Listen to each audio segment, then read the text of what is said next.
year. This video is long overdue, so let's just jump right into it. So it's one of my favorite series of all time. I remember reading as a kid, and then I forgot the title, and then I realized I had an anime, and I was so hyped, bro. You don't even believe it. And every bit of it is worth every second of your time. I'm not gonna lie to you. That's how good it is. Because this way I describe a series, it's basically the ultimate anti-hero series. But this time, the anti-hero is the hero everyone wanted, but never asked for. So here's my notes on it, and then we'll just freeball it from there. So pretty much, if you've seen the opening, it fits the essence of the show perfectly. It's about a guy who's trying to change and adapt to a situation he never wanted to deal with in the first place. Start off regular college kid in another world, which is basically like an MMO. There's stats, classes, parties, inventory, etc. He's a shield hero, and in this world, no one really likes a shield hero. And I think I kind of understand why. Remember the expression, defense is the best offense? Maybe that's one reason, but so far I noticed it. Whenever the shield hero popped up, everyone was like, oh, it's the shield hero. Like, the king was trying his hardest to ignore him. The daughter, she's not really fond of him for some reason. She set him up and caused all these problems for some random reason. And the other heroes were fine with him in the beginning, but then they was like, oh, you took advantage of a woman. You're disgusting. And there was no proof when they took her side. Then when that girl was actually, in the latest episode, the daughter of the king. That's why she got away with all the stuff she did. And it seemed from the jump she did it because she wanted to have power over one of the heroes and just cling to his side. Maybe she wants to marry the spear hero. Who really knows what she's plotting? I could spoil, but I'm not here to do all that. I'm trying to tell y'all about this greatness. So yeah, what I really like about this series in a whole has to be how our main character is anti-hero, not by choice, but because he had no other reason to be a good guy. Because think about it, it's his first night in a brand new world, and he can already tell everyone's like, shield, that's a defense class, the best defense in the whole game, but no one uses that class because it's not really fun to play, it's boring. He heard that the first day, and he could feel that, yo, no one's really trying to help me because I'm the shield hero. Damn, if I was not the shield hero, life would be amazing. That's his thought process. First night, the princess, she finessed him. She set him up and turned everyone against him. And now he can't really do anything because every time he does something, just like, oh, it's the shield hero. It's him again. And he had to go do so much just to prove himself. And even when he proves himself, it's like it's not enough.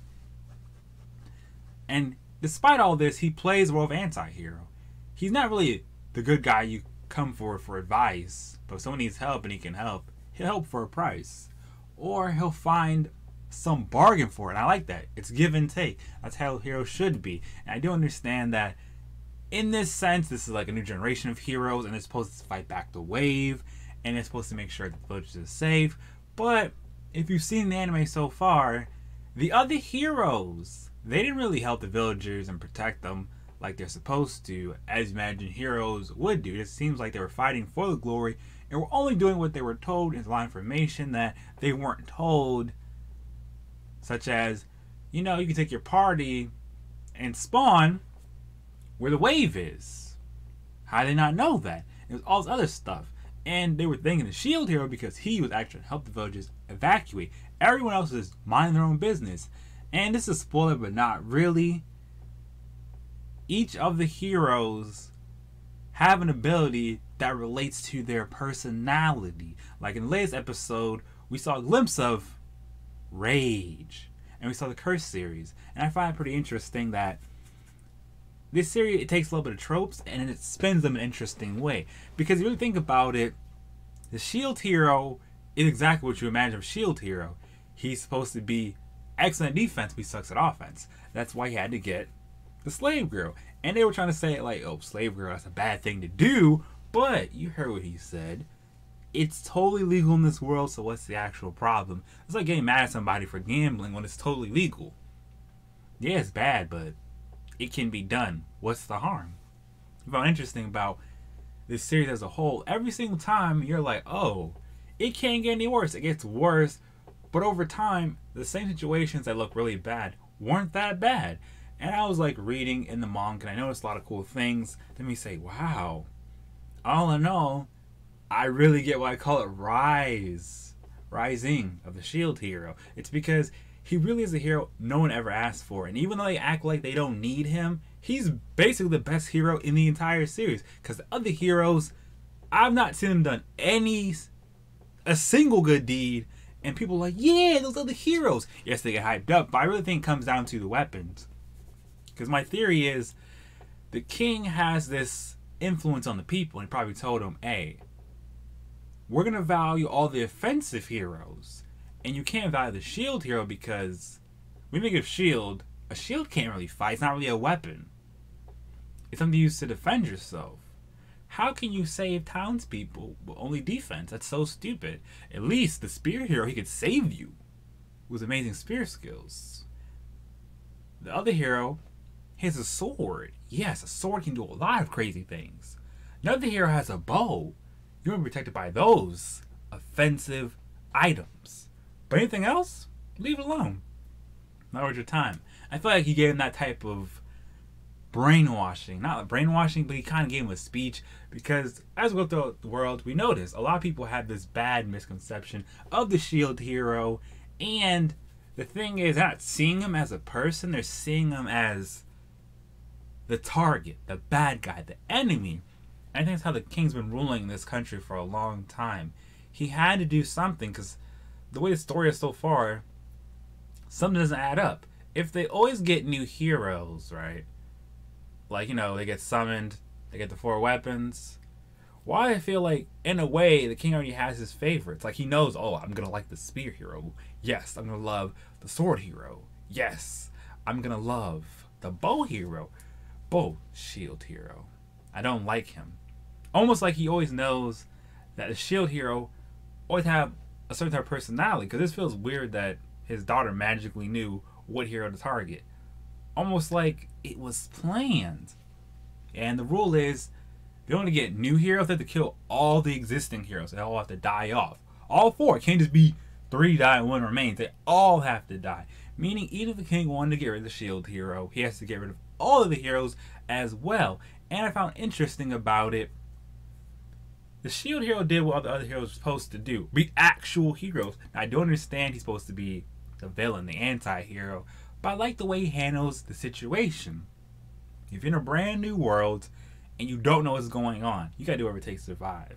I'm not saying kill people, but I'm saying you shouldn't expect no handouts. I feel like the other 3 heroes, because they're given these handouts by the king and they know that they're favorites, they don't try to do anything besides what's expected of them. And that's kind of bad because if you're a hero, you're supposed to do as much as you can for townspeople. You're supposed to protect those that can't fight for themselves. But as you notice, it's like a game. Literally, people want to go with the winning class. It's kind of like, you know, playing MMO, and you just choose the most OP weapon in the game from the jump, so that way you don't have to work too hard. And no one want to be in the shield hero's party. Why? Because they're sitting here like, oh, from the shield hero party, we're going to do a lot of work because he can't attack for himself. And I find it interesting that they can only wield weapons that fit their class. So for example, the spear hero cannot hold a sword. It's going to shock him and it's not going to work. It's going to be incompatible. The shield hero can only get shields. What I like about his shield, it can gain abilities of whatever he feeds it. So, like we saw in the latest episode, the dog that he and Raffi killed, he fed it to a shield, and now he has an attacking shield. A Cerberus can attack for him. Those crazy balloons, he fed to a shield and got a shield just like that. He has his Air Force shield. He has his prison shield. That's what I'm saying. It's pretty cool that he has all these shields that can do so many crazy things that in a way, he's a perfect hero for defending towns and being an actual hero. Because the way I see it, what I like about the series as well, because we focus so much on Nafumi, I really get to get a good understanding of his character and what drives him. What I like about his character is It's just how he handles situations. He's aware how he's perceived, and instead of just trying to always say, no, I'm not like that, he proves with his actions. He's not going to just say, damn, I'm a shield hero, ain't nobody like me, no point of trying to do anything. He still tries to help villagers out, but he realizes, oh, I'm doing a clever way because no matter what, they'll pin this on me.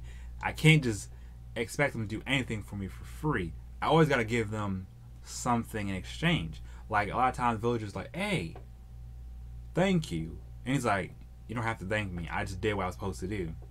Not a big deal. And I'm like, no, we want to really thank you. And obviously he's going to accept over time. He's not trying to be like, yeah, y'all owe me this hero status out here. It's a really great series. I don't know. And when I thought about it, a lot of people could be like, now Fumi, if you're in an environment where from the jump, people give you a cold shoulder, you're not going to want to be social. You're not going to want to try. Or if you're born in a situation where you get handouts all your life, you become spoiled and always feel like you always should get your way because that's the way you're used to things being. And I find it interesting. Yeah, all these characters are different in their own ways, but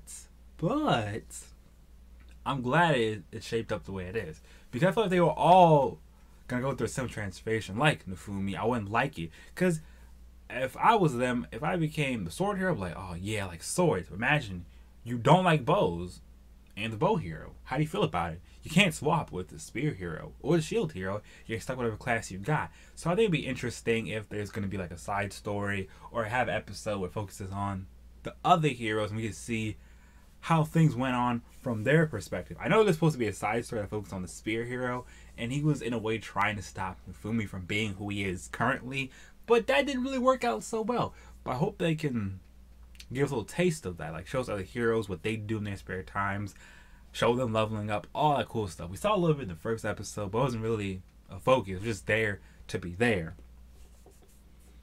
But yeah, it's like what I always wanted out of a series. Show us a good guy gone wrong, but he's still trying to be a good guy. Because I find it irritating with these in other worlds stories. We always have the same type of character. You're OP and you don't have to work for anything. Everything's just handed to you. It's like, oh, I'm in another world.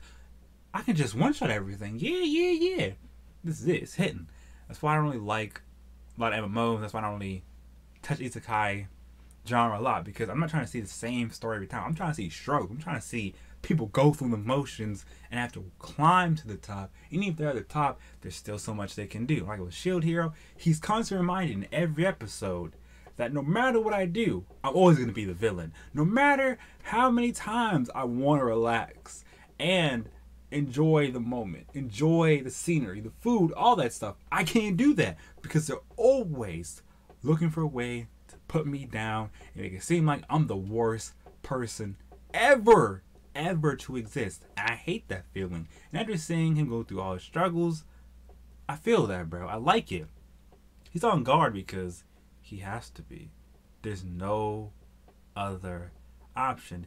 Yes, it's messed up. Yes, I can understand why each side does what it does, but this could all be resolved if they actually try to see Nafumi for a person. I mean, I get it. In the kingdom, you're going to rely on rumors. If someone tells you that person is evil and you didn't see them do any evil, you never heard them do evil personally, you just seen everyone else say, oh, don't trust that person, they're bad, they're going to cause problems. Yeah, I get it. It makes sense, but I think it's really messed up because, okay, y'all villagers, you can't defend yourselves. You have one hero's actually trying to help you, but you're already denying him all because of misconceptions spread by the king. Obviously, they don't know that, but I find it funny that they're not even trying to talk to the guy, understand how his day is going, what he's been through. They're just like, oh, the shield hero, he's here again. And what I like about him, at least he pays. At least he's not trying to cause a scene. He's not trying to put you out the way. He's simply trying to live. And you can't really get mad at someone for just trying to live.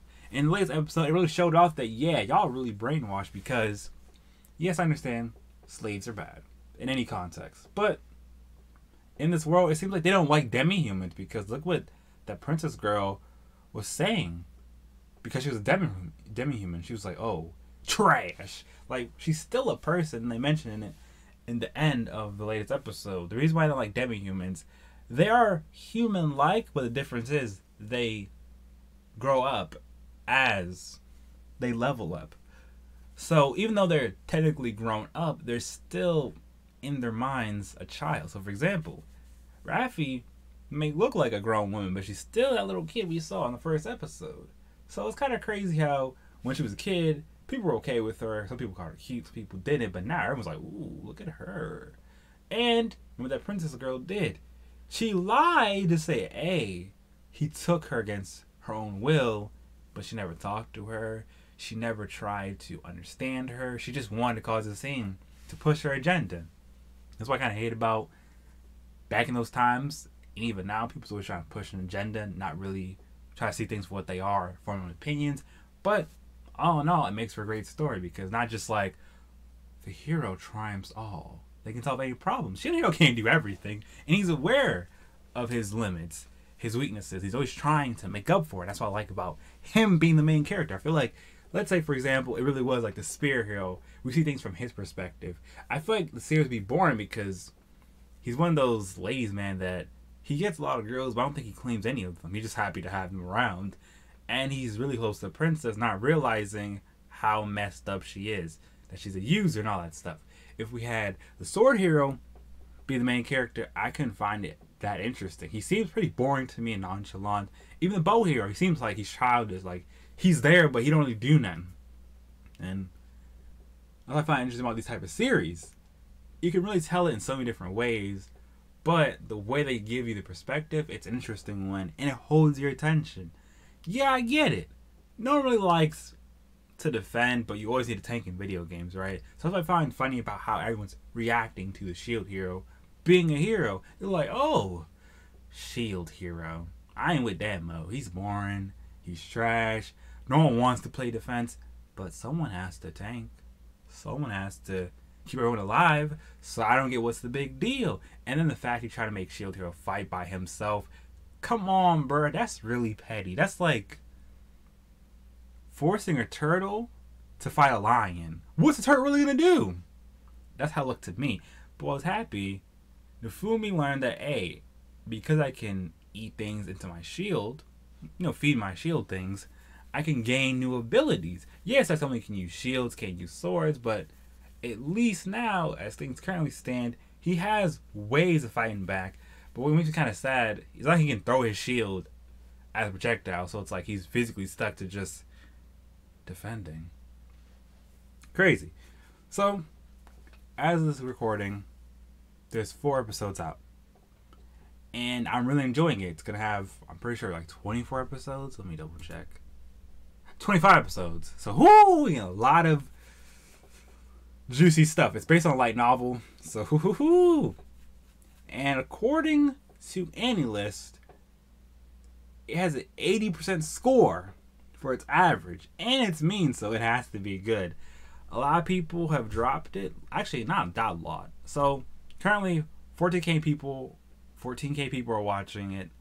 5K people are planning to watch it. 147 dropped it. 77 paused it. And 55 completed it, which I don't even know how it's possible. But my score for it's a 9.5. The reason why I give it 9.5, it's my least favorite genre with an interesting take. It's seinen? Wow, I had no idea.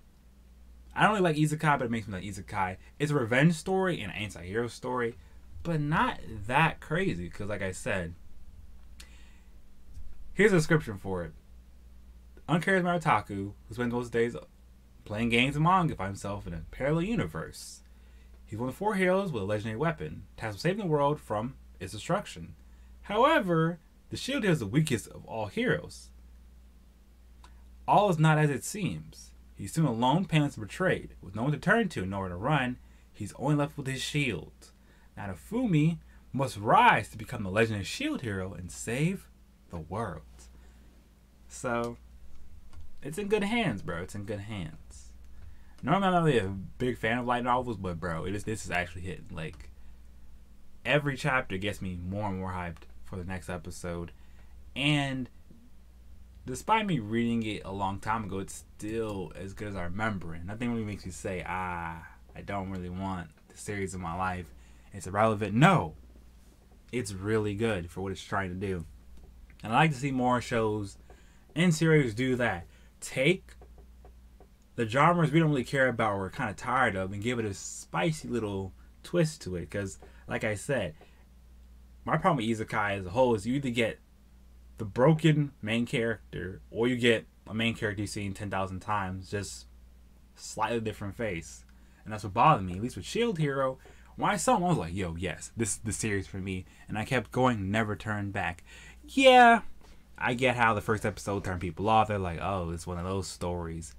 But they didn't see the bigger picture, and I wish we stopped judging anime based on the first episode, because first episode was just a little introduction. But I kind of get what they're saying. Why didn't you just tell the girl that, hey, I didn't do it and prove it? No. Back in those times, it's like Castle days, right? Can you really say we're going to trust what the man says when most of the times the men probably committed the problem or in a way instigated the woman to feel uncomfortable and turn to the authorities? Come on, cousin. And keep in mind, it's not like from the jump everyone liked him. From the jump the king didn't like him and he found the perfect reason to put all the blame on him and find every possible reason to keep the townspeople from liking him. Because remember, if you're in a place when the king rules, the king's word is law. And if the king doesn't like somebody and says that's a traitor, an enemy, you'll take the king's word for it if you're a commoner. So, from the jump, Nifumi was doomed. But hey, I'm still happy that even though the king has to, in a way, deal with him, you have to still give him a reward for doing good deeds. Y'all can deny it all y'all want, but he does do good things for the citizens. So it's like a lot going on in this series, but I love it as a whole. That's why I give it a 9.1. It's amazing. It's not the perfect series, but it's close to perfection if you ask me. Because all I want from any series is give me a solid reason to watch week to week. And I'm excited week to week, which is kind of funny because I, in a way, know the source material.